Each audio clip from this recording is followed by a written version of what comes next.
Herzlich willkommen zu einem neuen Video auf meinem Kanal. Ich habe mich heute nach Berlin begeben. Wir hatten heute schon einen sehr produktiven Tag, haben ordentlich was geschafft und sind jetzt zu später Stunde nochmal im Bixon Store hier zusammengekommen, um für euch ein paar Videos abzudrehen. Auf meinem Kanal gibt es jetzt ein Reaction-Video.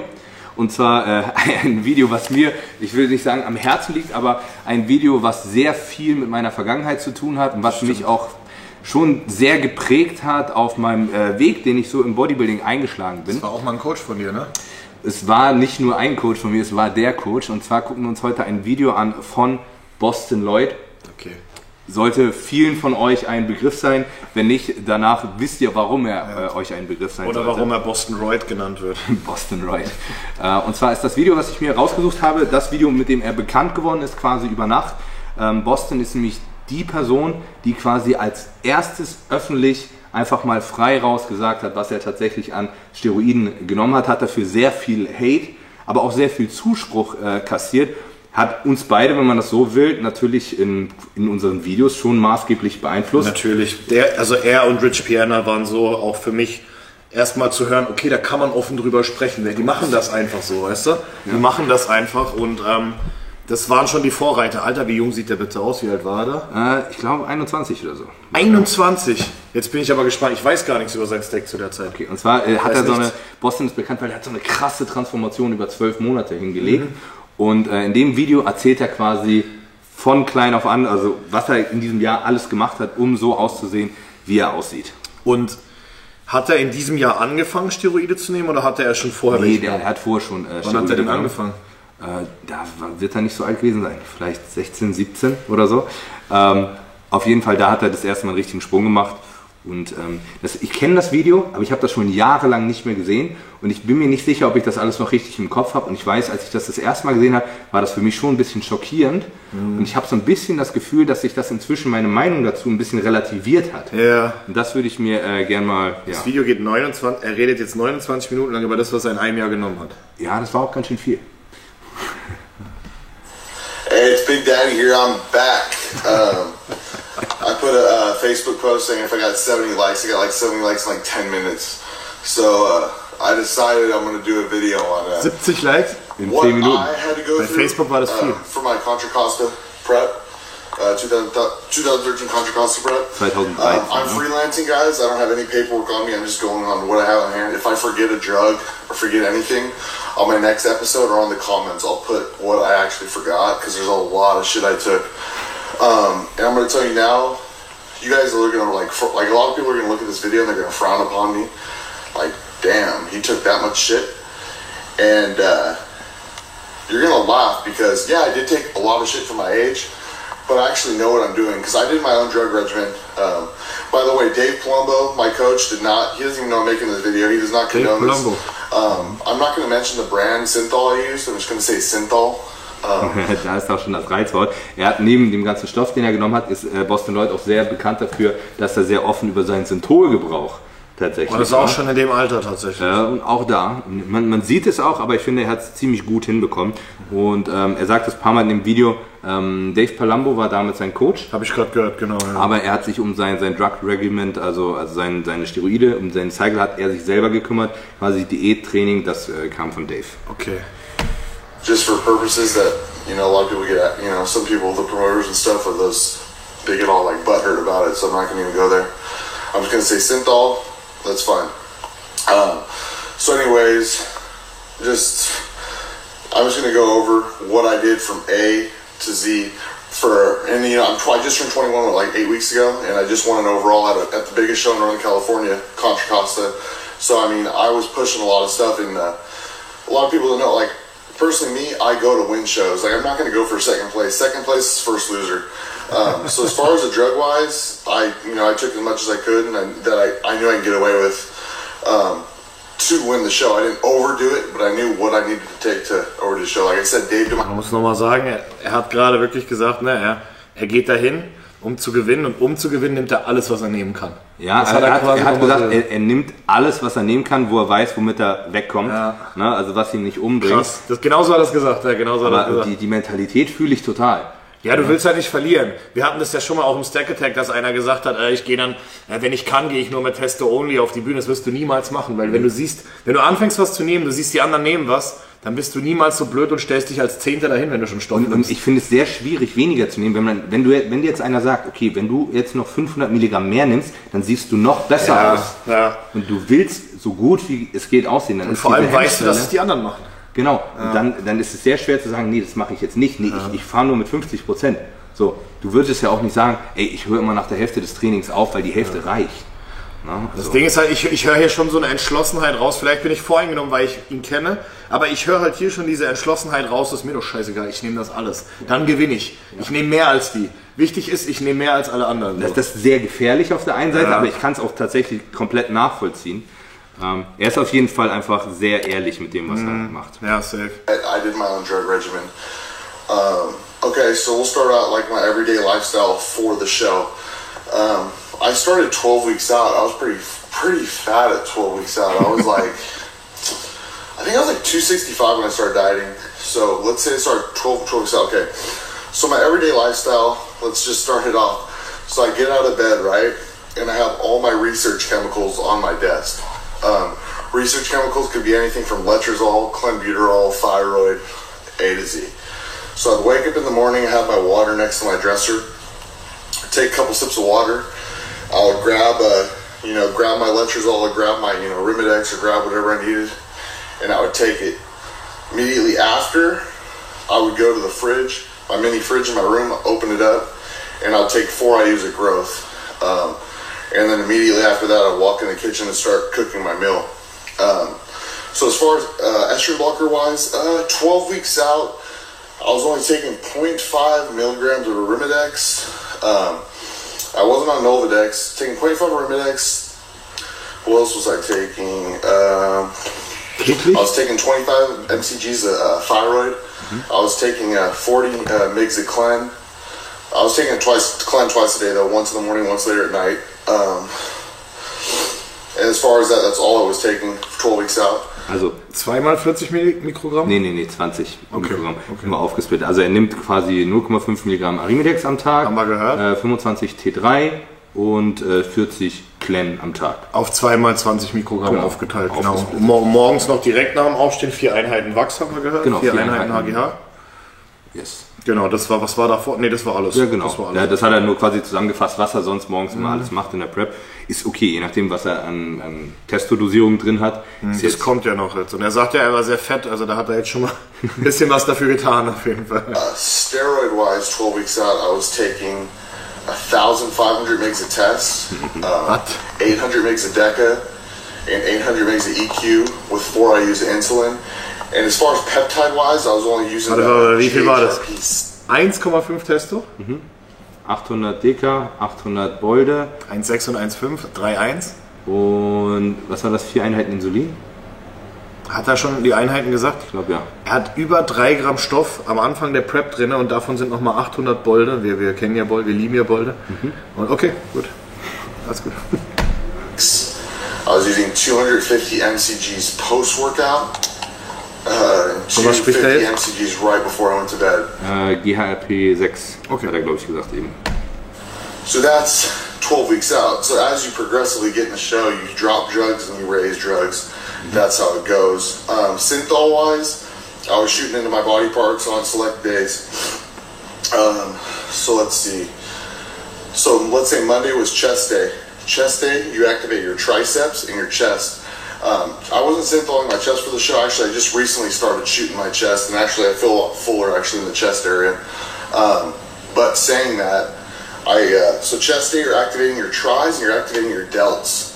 So like literally, okay, let's say I finished the workout. I walk to my car. I have my little cooler in my car. Open my cooler, right in the middle of the parking lot. I don't care. Peptides are legal. I'd stab my leg, shoot 250 mcg's of thyroid.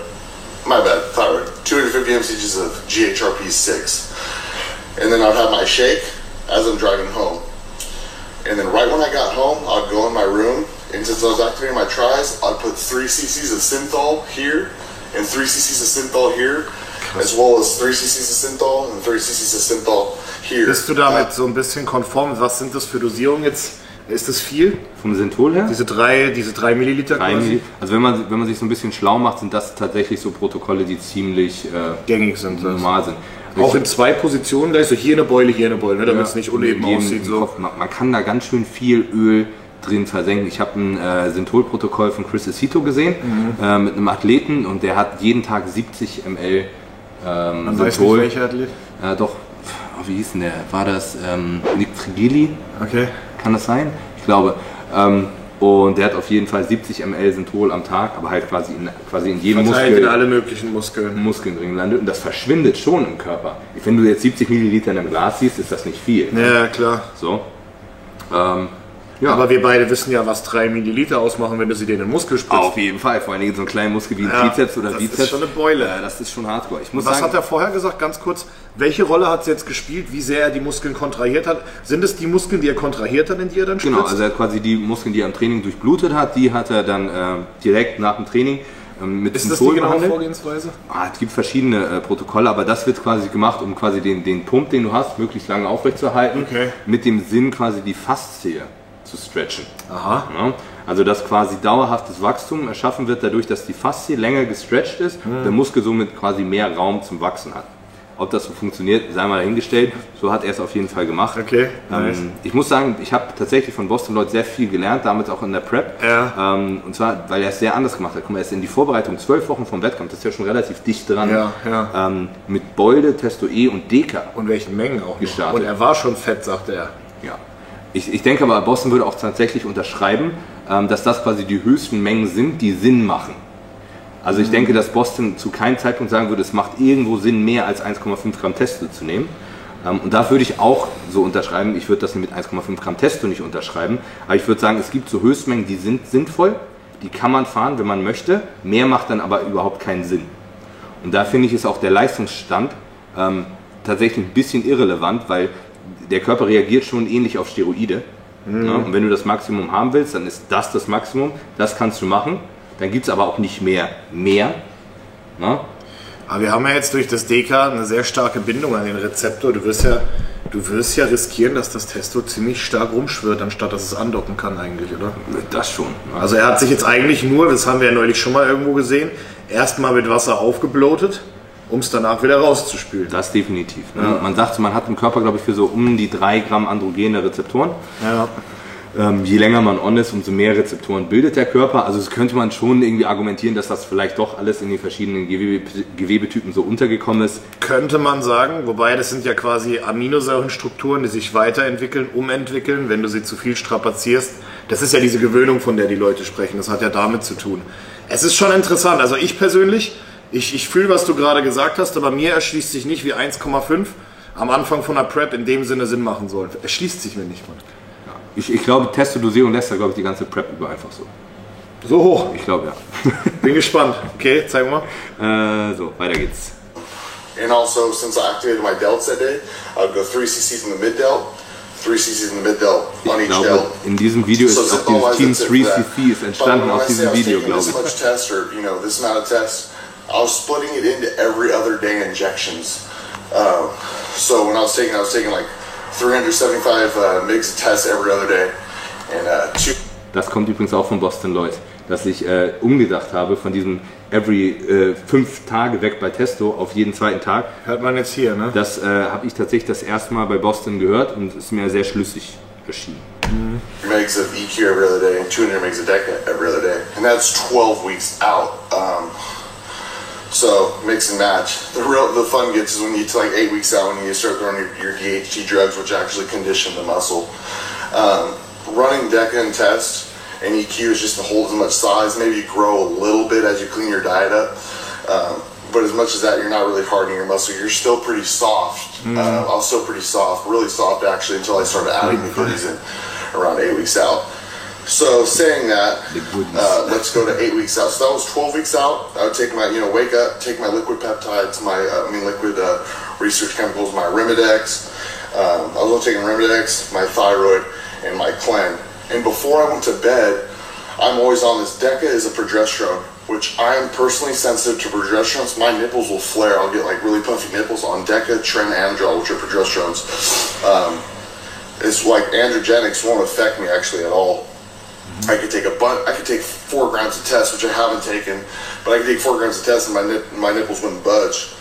As soon as I touch Tren or Deca, they just like really get puffy. So I gotta watch that. So I took a pramipexole right before I go to bed. You can take cabergoline too. I took pramipexole just because it has a really good growth hormone release effect right when you take it before you go to bed. You have to watch out with it though, because that shit can get you Hast du sick. mal gehört? Nee, unterschreibst du das? Ja, es gibt da tatsächlich eine Studie zu, dass wenn du Pramipexol vom Schlafen nimmst, dass quasi der GH-Spike in der Nacht sehr hoch ist.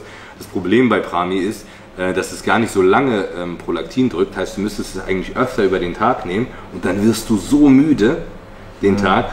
Ich habe das Zeug mal genommen, das hat mich komplett in die Knie gezwungen, weil ich ständig Sekundenschlaf hatte und eingeschlafen bin. So weit geht es schon. Ich habe mich wie ein Zombie gefühlt. Ich weiß wirklich nicht, wie er das durchgehalten hat. Und was ist, wenn man das über Nacht nimmt und dann über den Tag Kaba? Ja, dann brauchst du das nicht mehr. Kaba, es wirkt ewig. Ja, aber das Ding ist ja, dass du ja diese GH-Release durch Kaba nicht hast. Ja, weiß ich nicht, aber dann nimm lieber eine Einheit Wachsmeer vom Schlafen. Okay. Okay, keine Ahnung. Er hat es anscheinend ganz gut weggesteckt. Start off really low and taper up. So that worked out really well actually, the pramipexole.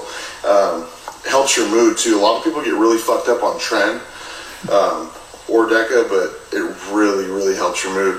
So it kept me real stable. I was happy throughout the whole prep.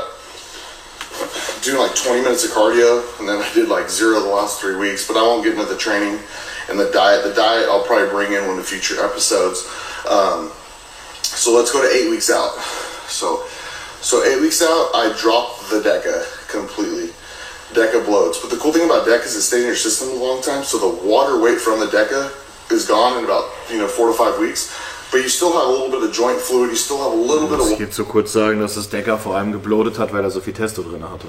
Ja, definitiv. Ja, das muss man dazu... Das ist die Kombination. Ja, auf jeden Fall. Und je nachdem, wie stark er so vom Typ her am Aromatisieren ist 0,5 Milligramm Arimidex am Tag bei 1,5 Gramm Testo nicht so übermäßig viel. Ne? Weil Arimidex lässt sich halt noch von einer Substraterhöhung von einem anderen Stoff verdrängen. Das darf man nicht vergessen. Das macht Exemestan ja nicht. Zumindest nicht so schnell. Also ich weiß persönlich, ich bräuchte die doppelte Menge Arimidex bei so viel Testo. Er nimmt es täglich, ne? 0,5 täglich, nicht jeden zweiten. Nee, ich weiß, aber ich bräuchte das trotzdem. Ja? Also ich weiß bei so viel, ich habe schon so viel Testo genommen und ich brauche da 25 Exemestan am Tag. Wir reden hier immerhin von 3 Gramm Stoff. Das ist halt einfach... Das ist unheimlich viel. Und 2 Faktoren dabei, die sowas provozieren. Das darf man auch nicht Deca, was direkt quasi an Östrogen dockt, plus... Ja. Krass. To keep your workouts pretty strong, which is cool. So I dropped the Deca 8 weeks out, and then 8 weeks out I added your DHT drugs. I added Masteron, I added Proviron. What else did I add? Winstrol, injectable Winnie every other day. And I was taking Proviron, it's oral every day. You remember we take your orals every day because it's in and out of your system. And I was taking, I added Tren, which is a progesterone. So when I dropped Deca, I added Tren. I can't run 2 progesterones at once. I'll get hella side effects. I got to cut that out. So anyways, I added those. I added Primobolan. Not at a really high dose, but I added Primo. So basically, 8 weeks out, I dropped Deca, added Tren, Primo, injectable Winnie. What else did I add? Proviron. Masteron. And that's about it. So at those doses, so I did about 600 mg of Tren, 600 mg of Masteron, and about 300 to 400 mg of Primo. The reason why I say that is because I took a cc and a half of Tren and Masteron every other day, and I took 1 cc of Primobolan every other day. I prefer every other day injections because if you're slowly, putting these drugs in your body, you get a better response. Whether you're just slamming it one day and slamming it the other day with huge amounts, your body doesn't really process it as well as if you're giving it small little amounts throughout the day. As far as Winstrol, I was taking 100 mg of injectable Winnie every other day. That shit kills. Like, honestly, guys, if you could stay away from injectable Winnie, like, stay away. Like, seriously, like, that shit kills. Like, I even had it the day of my show in my lats, and I was like, I I had to like grab on and just stretch and get as much. Hast du das schon mal genommen? Ja. Winstrol Inject? Ja, böse. Ekel. Kann ich bestätigen, das ist ganz fies, Mann. Okay, also ich habe den Fehler sogar mal im Oberschenkel gemacht. Oh, ganz schlimm. Ich hasse das Zeug wie die Pest. Das ist auch das Zeug, Eine Lähmung. Wo schnell richtig Abszesse entstehen Ja, können. oh, war das schlimm. Ich habe alles versucht, hintere Schulter, Oberschenkel, das war wie eine Lähmung jedes Mal. Es ist zum Kotzen, das Zeug. Ich hasse das auch.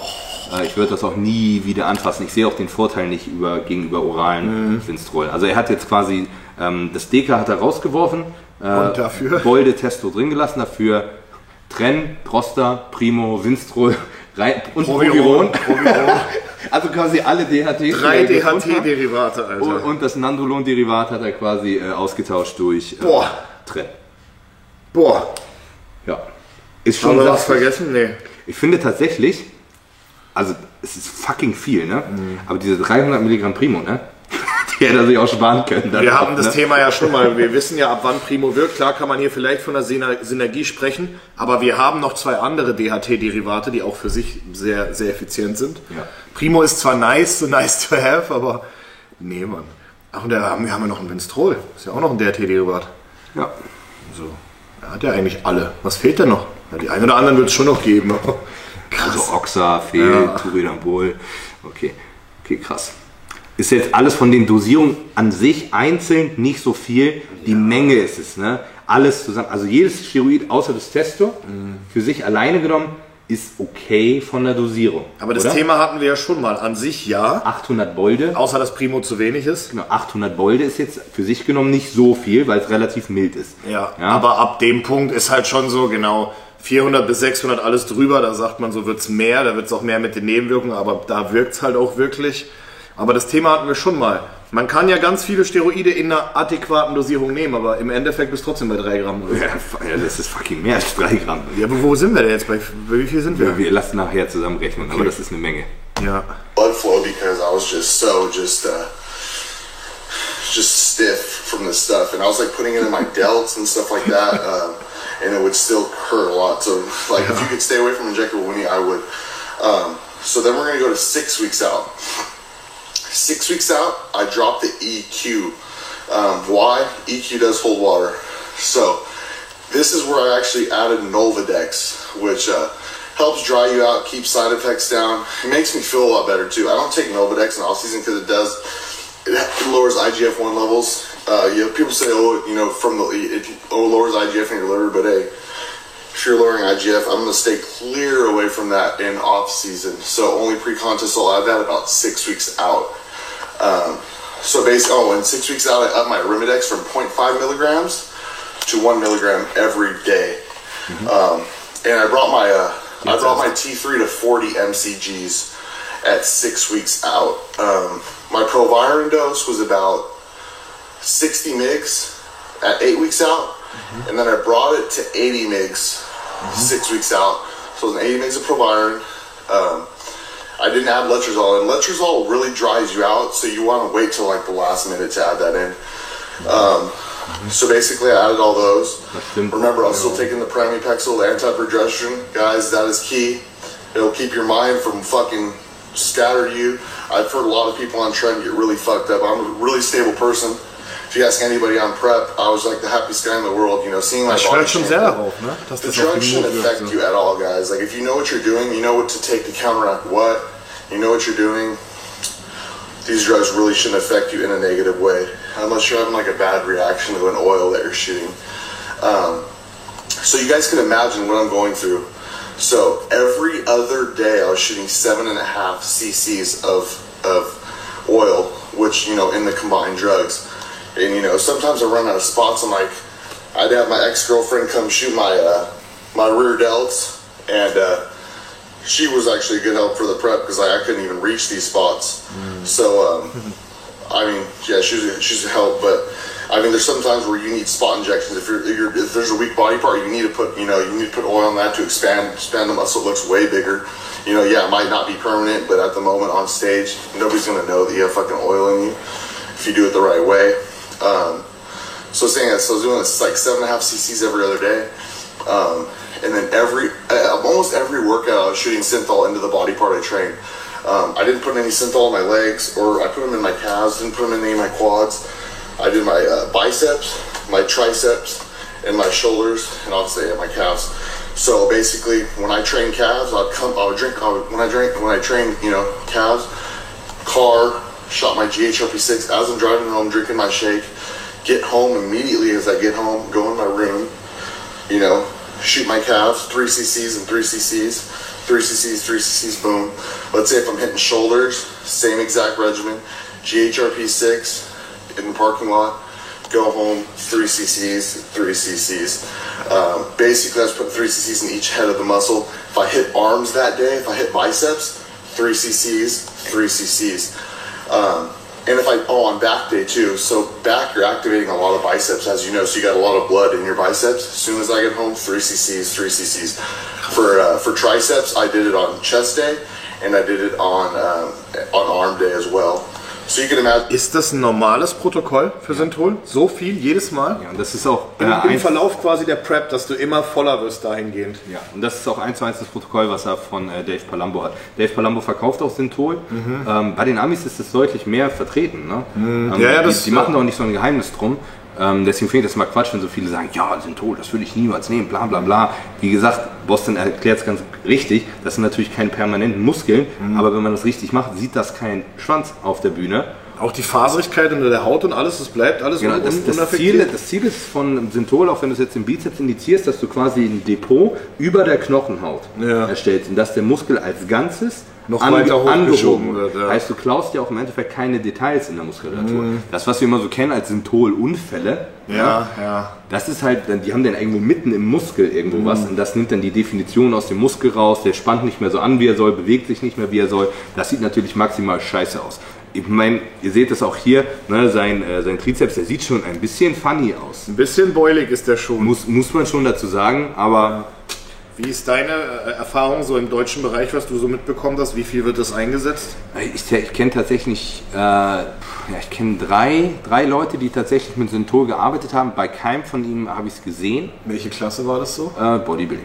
Ne? Bodybuilding. Men's Physik eher nicht. Ich meine, im Moment geht der Trend eher so ein bisschen dazu hin, dass die Leute mit diesen Hyaluron-SEOs arbeiten, die quasi semi-permanent sind und quasi halt Wasser in die Muskulatur ziehen und somit so einen pralleren Look geben.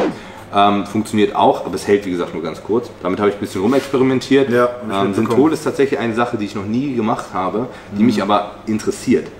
Ich finde nur, die Stellen, die sich dafür anbieten, sind vor allen Dingen Arme und Schultern und das sind sowieso schon meine stärksten Muskeln, würde ich sagen. Heißt, ist für mich halt eher Quatsch. Prädestiniert für Schulter definitiv, Synthol. Ja. Und Arme natürlich, ja, hast schon recht. Prädestiniert dafür. Deswegen, ansonsten habt ihr gesehen, er hat seine DHT-Drugs noch ein bisschen hochgehoben, hat sein Bolde komplett rausgenommen. Bolde hat auch eine ewig lange Halbwertszeit, noch länger als Deka sogar. Das hat er jetzt eine Weile noch drin, ja, das hat ja noch mindestens 3 Wochen. Hat sein Arimidex erhöht auf 1 Milligramm am Tag, heißt Östrogen wird jetzt noch ein bisschen weiter runtergedrückt.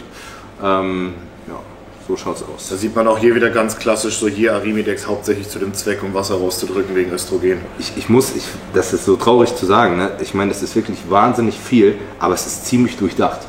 Ja, das System ist erkennbar. Also, außer, da muss ich nochmal sagen, warum 4 DHTs? Das ist das, was ich nicht verstehe. Warum 4 DHTs? Ja. Will man vielleicht auf Nummer sicher jetzt schon mal alle Competitive Östrogenrezeptor-Geschichten abdecken oder was weiß ich? Ich weiß es nicht, aber du hast ja auch noch Arimidex. Ja. Letrozol will er sich vielleicht auch noch aufsparen. Vielleicht ein bisschen auf Nummer sicher gehen, ne? Aber von der Grundstruktur her... Du hast recht. Es ist halt es hat viel System, von sagen allem. wir so, es hat System. Es ist zu viel von allem, aber wenn ich das so höre, kriege ich eigentlich Bock, das nachzumachen. Habe ich jetzt nicht gesagt, aber ich bin ja ehrlich. Ne? Oil I was putting in my body, I went through at least 400 to 500 cc's of synthol my whole prep in a 12-week period, which you can imagine that's a lot of oil I was putting in my body, but I knew how to administer it. Nobody knew I had it on stage, nobody could tell. End result, added inch on my calves, almost 2.5 inches on my arms, shoulders about an inch and a half to 2 inches. I didn't abuse it at all. Listen to the simple protocol that was given to me, and it worked well. People hate on synthol all you want. It's funny, people hate on synthol, but they'll be like synthol's cheating, but steroids isn't cheating. How the fuck is synthol not cheating? I mean, how the fuck is synthol cheating? if one's cheating, the other one's cheating. They're both enhancing your body. So don't go over here and be like, oh, I'll take as much steroids as I want, but I won't touch Synthol. That's cheating. Now, if you're going to consider one cheating, they're both cheating. We're all competitive athletes. You can call us cheaters, but we're going to do what it takes to win. So, so as far as that goes on my, that's so much Synthol. Probably about, I would say about 400. Simpel und logisch. Geht kein Hahn ab, ne? Ja. Wenn du Mr. Olympia wirst, weil du ein bisschen Öl in den Bizeps schießt, der wird sich ein bisschen Öl in den Bizeps schießen, aber 100%. Ne? Vor allem bist du halt schon so weit, dass du solche Protokolle hast und da ist dir halt ein bisschen Öl. Wenn's, weißt du, dann fehlt nur noch das, als ob du es dann nicht auch machst. Da hat er schon recht. Ja. I use an 1.5 needle in my arms, 1.5 in my tries, 1.5, 1.5, 1.5, 1.5, 1.5, 1.5. So 1.5 all around. I like to get it deep. If you don't go deep, that's when you start seeing like, oh shit, does he have oil in his muscle and shit like that. You don't want to have that. All right, so let's get back to the drugs. So 6 weeks out, I added Nolvadex, like I said, and I dropped the EQ. The trend was still at 600 milligrams. The Masteron was 600, and the Primo was at 100 megs every other day, so 300 to 400 megs of Primo. Test did not go anywhere. Like the test throughout the whole prep was at 1,500 megs a test. Test and enthate, if anybody wants to know, throughout the whole prep. I use trenacetate, and I use a trenacetate parabolin blend. Parabolin is Trenhex. If anybody's tried Parabolin, it's a great drug. In fact, it's my favorite type of Tren to actually use. Basically, it's not as long as a Testanenthate, and it doesn't hit you. It's in the middle, kind of. It's like Trenacetate hits you right away. Parabolin's kind of in the middle, where Trenanethate's going to be, it's going to hit you later, but it's going to. Well, the thing with Tren is a lot of people get side effects, so I would say go with a fast-acting one. So if you do get side effects, you can get off right away. As far as me, only side effects I've got is like night sweats, and yeah, I don't break out. A lot of people on Facebook ask me, I get messages probably at least once every other day. Man, how do you keep your skin like clean? That's genetic, guys. If you're genetically disposed to breaking out, you're gonna break out. Drugs are just gonna enhance it. So if you already have little pimples and you take them, boom, they're gonna pronounce even more usually because your hormones, especially at a young age, I'm 21, our hormones are already going. You're throwing all this shit in your body. Also 21 ist er da, ne? Und er sagt da was ganz Interessantes, ne? Das haben wir aus Erfahrung schon festgestellt. Wenn jemand keine Veranlagung zur Akne hat, kann er machen, was er will. Richtig. Wenn jemand keine Veranlagung zu Haarausfall hat, kann er machen, was er will. Wenn er eine Veranlagung dazu hat, dann fallen die irgendwann aus. Das ist eine Tatsache. Bei mir ist tatsächlich auch die Haut am ganzen Körper immer rein. Ich habe nur am Rücken stellenweise manchmal so wirklich mehrere Pickel, aber ansonsten ist es wirklich okay. Ich habe nirgendwo einen Pickel, ne? Also vielleicht wächst mir mal ein Haar ein oder so beim Rasieren oder so. Bei dir ist auch sehr wenig, das ist mir auch aufgefallen. Ja. Ich habe irgendwie viel Scheiße, dann kriegst du ein bisschen Mitesser im Gesicht oder so, aber ich habe das noch nie stoffabhängig oder so bei mir festgestellt. Das ist auch etwas, was viele immer nicht wahrhaben wollen und dann zu 5-Alpha-Reduktase hämmern oder so einem anderen Scheiß greifen. Wäre ich ein bisschen vorsichtig, weil es gibt so ein paar Sachen, da sollte man nicht eingreifen. Das ist paradox, weil wir verändern quasi jeden Scheiß, beeinflussen alles mit diesen Hormonen, können irgendwie alles auch regeln. Du kannst dann hier was für Östrogen nehmen, da was gegen die Aromatase, aber Tatsache ist, wenn du Haarausfall oder DHT-bedingte Nebenwirkungen hast, so meine Meinung, lass die Finger weg, ist halt so, ist Genetik. Weil du machst es nur noch schlimmer mit 5-Alpha-Reduktase hämmern. Ja, Mann. So schaut's aus. He's like, doesn't know what to do. Okay, so 4 weeks out is when the fun begins.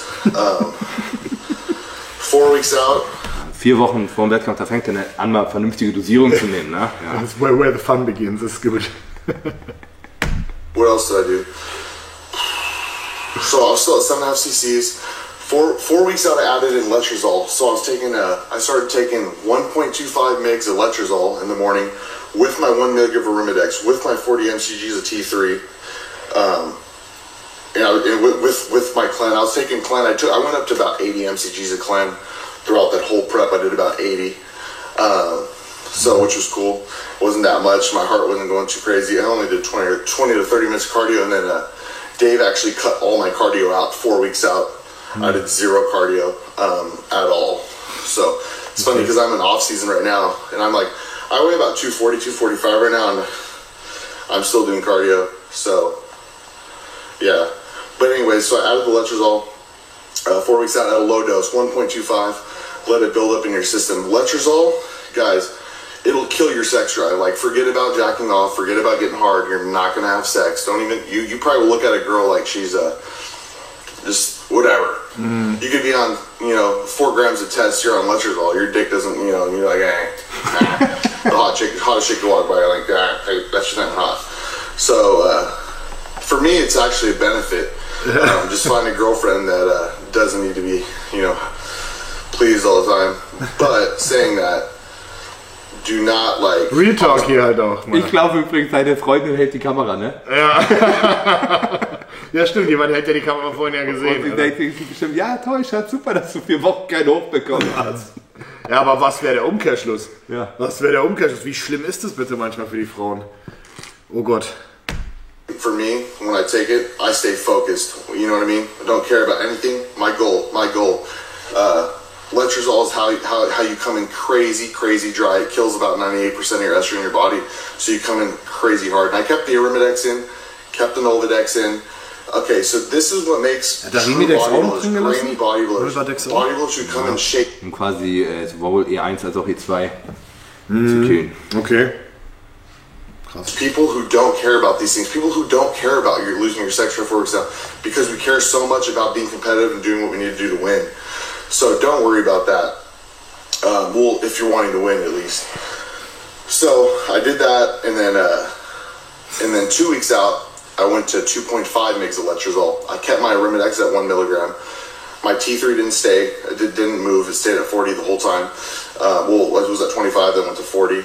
Cleanse stayed at 80. Pramipexole stayed at 0.5 milligram before I went to bed. Growth hormone stayed at 4 IUs right in the morning. GHRP was post-workout. Das Einzige, was er nimmt an Wachsen, ne? Nur 4 HGH am Morgen? Das ist tatsächlich sehr wenig, ne? Ja, ne? Wollte ich gerade sagen. Also, sehr wenig. Da ist er nicht hochgegangen, nur morgens. Und er macht dann auch kein Cardio oder so, dann nimmt sie einfach morgens nüchtern quasi. Okay. And before bed, 250 MCGs. I didn't use any insulin or IGF during the prep. Everyone thinks Dave ketos everyone. I don't know why. Ganz kurz, auf der anderen Seite, er hat ja mehr als genug drin zum Fettverbrennen. Also, außer Lipolyse hätte er eh nicht gebraucht, HGH in der. Definitiv. Ja, also braucht er gar nicht. Er hat auch, glaube ich, irgendwo in dem Video gesagt, dass er nicht einmal seine Diät in der Prep verändert hat. Okay. Nur über Steroide. Ja. Krass. I never kein Cardio. I did 0 carbs every other day. Er hat Cardio bis vorwiegend 130 aufgemacht. grams of Und dann carbs keins Monday, mehr. then 0 Tuesday, 130. So I never was in ketosis at all because I had 130 carbs every other day. So as far as that. Aber er hat wenig gegessen. 130 Carbs jeden zweiten Tag. Das ist wenig. Und das war die ganze Zeit so? Anscheinend. Okay, aber dann muss man auch sagen, das ist aber auch wieder so ein paradoxes System. Du hast die Ernährung gleich niedrig, aber hast vorher ein bisschen Wasser reingeballert, dass du später wieder ausleitest. Das kann nicht sein, dass er die ganze Zeit so wenig gegessen hat. Das glaube ich nicht. So the fun begins at 2 weeks out. So, nochmal. Jetzt erst. 2 weeks out, what did I do? Oh, 2 weeks out, I added more Jetzt ist ja tren. interessant. I went from 600 mg of tren a week to 950 mg of tren a week. I went in with Masteron. Warum? Warum 2 Wochen vor Wettkampf das Trennen nochmal erhöhen? Komm, ballern Gramm Trennen, geil. Warum? Du hältst höchstens mehr Wasser. Ja, das ist das. Nee. From 600 mg of Masteron to 950 Masteron a week. And I switched to, and then so I did that. Winnie stayed the same, 100 every other day. Test stayed the same. Everything stayed the same. Primo stayed. Kommt das irgendwann nochmal raus, das Testo? Ja, ne? Nee, das sind jetzt schon 2 Wochen vom Wettkampf. Das ist da drin. Aber wie kann man, krass, also er nimmt wirklich alles andere. Er hat jetzt hier Sachen wie zum Beispiel auch ein hohes Progestin, wie Tren kann ja immer noch Wasser halten, wie wir gesagt haben. Aber er nimmt alles andere, was er hat, um es systematisch rauszudrücken quasi. Ja. Krass. Na, und er behält halt seine Fülle. Ja, das ist der Approach. Durch das Testo. Ja, die Fülle. Ist halt die Methode, die auf jeden Fall funktioniert, die aber nicht schlau ist. Man kriegt das auch mit viel weniger hin, wenn man es schlau macht. Ja, und vor allem auch ein bisschen mehr auf Ernährung. Er versucht quasi immer die ungewünschten Wirkungen mit noch mehr zu kompensieren. Ja. Und das hat in seinem Fall auch gut funktioniert. Und man könnte die ungewünschten Wirkungen auch einfach vermeiden, indem man halt die Sachen schlauer angeht. Er regelt hier einfach alles über Medikamente. Sowohl das Fettverbrennen, also Cardio muss er nicht nehmen und dieses Fülle, trocken werden. All die Parameter werden mit verschiedenen Medikamenten geregelt. Milligrams. Krass. So he said everything stayed the same. The only thing I upped were Tren, Masteron, and Proviron. Why did I up Proviron? Proviron is a really good anti-estrogen, but it's also a DHT drug, so it also conditions the muscle, as well as Masteron. Masteron's a very good drug, also has anti-estrogen effects. So all these anti-estrogens in your body, that's what really gets you in condition. So yeah, I can get puffy. I'm like a little puffy in off season now because I'm not as conditioned. I'm a little fuller now, obviously, because I'm eating more food. But these drugs actually do condition the muscle. Training will make you super veiny, hard, grainy looking. Stronger in the gym, makes you keep through your workouts. This whole prep, I didn't really lose that much strength because of all the drugs I was on. Last year, my coach cut my drugs completely 2 weeks out. Flattened out, just lost like 20 pounds in 2 weeks. That's one thing I don't like. Obviously, there's gonna be a lot of competitive bodybuilders watching this, as well as a lot of non-competitive bodybuilders. You never want to drop your drugs. If you look good, never drop your drugs. Keep your drugs the same. If any. Das würde ich aber tatsächlich unterschreiben. Das ist absoluter Quatsch, was sehr viele machen, dass sie 2 Wochen vom Wettkampf einfach alles rausnehmen an Stoff, um vermeintlich das Wasser zu verlieren. Wenn ihr gut ausseht, lasst alles gleich. Nicht versuchen in den letzten 2 Wochen irgendwas zu zaubern. Wenn ihr gut aussieht, lasst alles gleich. Wenn ihr noch einen Tag vom Wettkampf indizieren müsst, indiziert einen Tag vom Wettkampf. Alles gleich lassen. Selbst HGH. Ich würde nicht zwingend HGH rausnehmen, wenn ihr gut aussieht. Ne? Da werden ja nachher auch noch Diuretiker reingeflogen sein. Also das, was da noch an Wasser ist, das wird er ja auf den letzten Drücker quasi geregelt haben. You up your drugs. Don't up your test or anything like that, but the hardening drugs like the Masteron and DHA, it's only going to help. So you always up those. Like I up my Proviron, up my Masteron, those are both DHAs. I up my Tren because that's also going to make me harder. Remember, when you up your Tren, I up my Pramiplex a little bit. Don't want any anti-progressional side effects, as well as lactation, puffy nipples, none of that bullshit. And it doesn't fuck with your head. It really keeps you calm and mellow. Because when your progesterone is raised, your head will fuck with you. So you want to keep that at bay. Same with Anadrol and same with DECA. Always take either Cabergoline or Pramipexole. I personally like Prami better because of the GH release at night. And a lot of people do get sick, but you're fine. I was doing that injectable tanning stuff too. And then when I got super lean, one day I got super lean. I woke up a lot leaner and I took it. And I started puking everywhere, and I was reading online that if you're like too lean on that melanotan stuff, your body can't handle it. So I lost like a day's worth of food on that stuff. So I got off of it, I got off about 3 weeks out. So I upped those drugs. The letrozole stayed high. The Arimidex stayed high. T3, you don't want to really do too much with T3. If you're losing body fat and you're getting drier, don't mess with T3. T3 will eat your muscle. Well, running all that gear, you probably won't eat up too bad. Ja, das stimmt. Also er sagt natürlich auf der einen Seite, T3 frisst richtig viel Muskulatur, wenn du Pech hast. Allerdings, wenn du 6 Gramm Stoff knallst, ja fuck, dann viel Spaß, dann ist egal. Sagen wir es mal so, er hat ja genug drin, was den Muskel am Leben hält auf gut Deutsch, ne, was gegen den Katabolismus wirkt. Das ist halt, ich sag's nochmal die ganze Zeit, wir haben hier ein sehr gutes Beispiel davon, wie eine Droge die andere kompensieren kann. Ja. Wir wollen nochmal sagen, es ist natürlich nicht zum Nachmachen geeignet, aber es ist faszinierend, du sagst es schon, wie schlüssig er sie einsetzt. Er nutzt die Effekte aus, um seine Diät nur über Drogen zu steuern quasi, nur über Stoff. Ja. Interessant. Und bei ihm hat es sehr gut funktioniert. Das heißt nicht, dass es bei jedem so gut funktionieren muss. Er ist jemand, der anscheinend wirklich eine sehr hohe Toleranz hat, was Nebenwirkungen angeht. Das einfach so wegsteckt. Ja, allein mit dem Anfangsdeck, da wären manche schon überfordert gewesen. Ja, 100 Pro. Die allerwenigsten Leute können 1,5 Gramm Testo, mich eingenommen, ab. Ne? Und ich würde von mir überhaupt, ich kann viel Stoff ab. Auf 1,5 Gramm Testo geht es mir fucking räudig. I don't want to mess with anyways. Clen, 80 mcgs, only if needed. Aber ganz kurz, er ist ja auch 265 Pfund war der Start. Wir reden hier also schon von einem 130 Kilo Athleten, ne? Am Start. Aber trotzdem verdammt viel. Trotzdem. So, I mean, like that was my drug regimen. So, saying that, what can I say? I mean, a lot of people are going to be like, damn, he ran hella shit, but I promise you that I'm not a great bodybuilder by any means. I'm young, but I'm telling you right now that there are a lot of bodybuilders that use way more. So don't get like, oh, he's on so much gear, like he's gonna die by the age of 20. I have all these forums on the internet thinking I'm gonna die. Okay, gut. So, ich würde sagen, an der Stelle beenden wir das Video. Das, was er eben gesagt hat, das stimmt natürlich. Es gibt Leute, die nehmen noch mehr Steroide, aber habt jetzt bitte nicht den Eindruck, dass das der Normalzustand ist.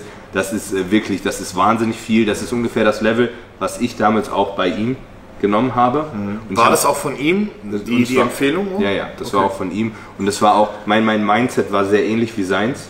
Ne? Ich habe ihn quasi gefragt, können wir nicht noch was nehmen? So, wenn es noch irgendwas gibt, was wir machen können, wenn es noch irgendeine Drug gibt, die wir nehmen können, dass ich noch besser bin, ich nehme das. Das war so meine Herangehensweise und der wird da sehr ähnlich rangegangen sein. Das ist natürlich ziemlich zerstörerisch. Ich habe Glück, dass ich da so gut rausgekommen bin. Ob ich da vielleicht irgendwie langfristig Folgen von habe, das werden wir halt später leider erst sehen.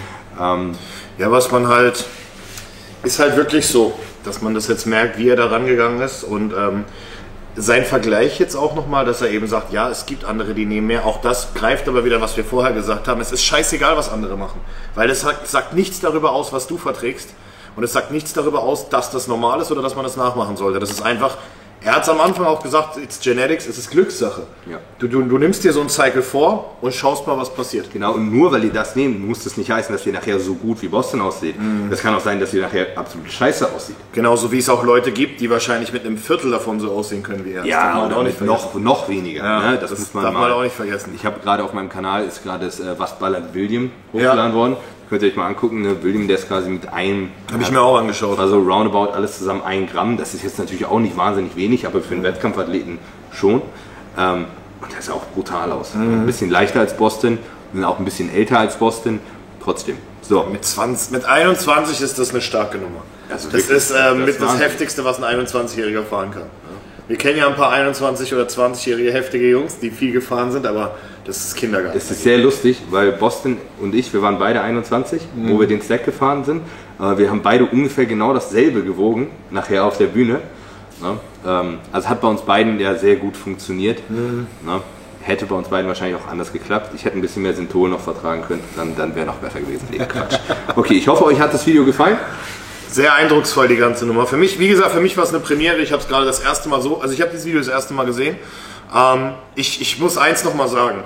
Auf der einen Seite die Faszination, weil du hast es genau richtig gesagt. Es ist unglaublich interessant, wie schlüssig er vorgeht und wie er die einzelnen Drogen gegeneinander auch einsetzt. Sei mal ganz ehrlich, juckt es dich, wenn du sowas hörst und denkst, willst du das auch mal ausprobieren?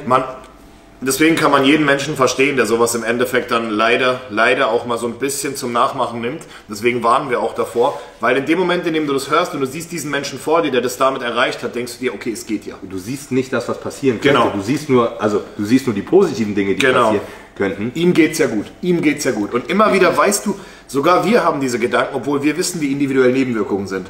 Und wir haben die Scheiße ja quasi schon durch. Ja. Und trotzdem sehe ich das und denke so, ja, das mit dem Synthol, das müsste ich eigentlich auch nochmal ausprobieren. So. Das ist wirklich, es ist tricky. Ja, es ist dein Verstand. Und jetzt werden hier Leute sagen, wir haben sie nicht. Aber ich schwöre dir, dieses Video werden jetzt Leute sehen, die denken so, ja, ich würde die Scheiße auch gerne mal machen. Ja, Mann, und das würde ich wirklich nicht machen. Nee, weil das ist etwas, womit die wenigsten durchkommen, muss man hier wirklich sagen. Dass der hier so sitzt, total entspannt, keine Pickel, ihm geht's gut. Oberflächlich sieht er jetzt auch gut, ist eine schlechte Aufnahme. Ja. Man sieht nicht, ob er Gelbsucht hat oder was. Er sieht aber immer noch frisch aus, jetzt gefühlt fast 10 Jahre später. Aber es ist halt auch, er ist jung, macht es mal 10 Jahre. Hat ein gesundes Kind gezeugt inzwischen. Stimmt, das war ja auch so, wo die Fitnesswelt aufgelacht hat. Ich werde Vater, alle so, ja. Kurze Zeit später, Boston Lloyd hat seine Frau geschwängert. Ja. Okay, Leute, wie gesagt. Es gibt's alles. Lasst mir ein Abo da. Lasst Mike ein Abo da. Schaut bei ihm vorbei. Da machen wir jetzt gleich weiter. Und in diesem Sinne, tschüss, bis zum nächsten Mal. Reingehauen. Und kauft mein GDA. Es ist wieder in Stock. Es ist wieder am Start. Ciao.